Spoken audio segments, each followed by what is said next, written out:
ನಮಸ್ಕಾರ ಕನ್ನಡಿಗರೇ ಮತ್ತು ಕನ್ನಡದ ಪ್ರೇಮಿಗಳೇ, ಮಿನಿ ಬ್ಲಾಗ್ ಡೇ 6. ಬೆಳಗ್ಗೆನೆ ಎದ್ದು ಫ್ರೆಶ್ ಅಪ್ ಆಗಿ ಎಕ್ಸಸೈಸ್ ಮಾಡಿ ಟಿಫನ್ ಮಾಡಿಕೊಂಡು ಮತ್ತೆ ಸ್ವಲ್ಪ ರೆಸ್ಟ್ ಮಾಡಿ ಟೆರೆಸ್ ಮೇಲೆ ಗಿಡಗಳಿದ್ವು. ಯಾವಾಗಲೂ ಬಾಲ್ಕನಿಯಲ್ಲಿರೋದನ್ನೇ ತೋರಿಸ್ತಾ ಇದ್ದೆ. ಇವತ್ತು ನನ್ನ ಹೆಂಡತಿ ಮನೇಲಿದ್ಲು, ಸೊ ಅದಕ್ಕೇನೆ ಸ್ಟೆಪ್ಸ್ ಹತ್ತಕ್ಕಾಗಲ್ಲ, ನನಗೊಬ್ಬಂಗೆ ಸಪೋರ್ಟ್ ತಗೊಂಡು ಮೇಲಿರೋ ಗಿಡಕ್ಕೆಲ್ಲ ನೀರು ಹಾಕಿ ಸ್ವಲ್ಪ ಟೆರೆಸ್ ಅಲ್ಲೇ ನಿಂತ್ಕೊಂಡು ಮಾತಾಡ್ಕೊಂಡು ಆಮೇಲೆ ಮನೆಗೆ ಬಂದ್ವಿ.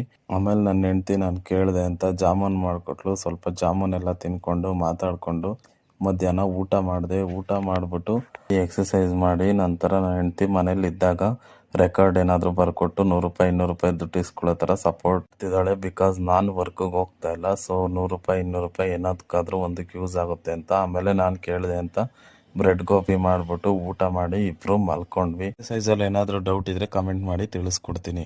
ಎಲ್ಲ ಭಾವನೆಗಳನ್ನು ಮೀರಿದೆ ಈ ಭಾವನೆ, ಅದೇ ನನ್ನ ಮೌನ. ಮಾಡಿ, ಶೇರ್ ಮಾಡಿ, ಕಮೆಂಟ್ ಮಾಡಿ, ಪ್ಲೀಸ್ ಸಬ್ಸ್ಕ್ರೈಬ್.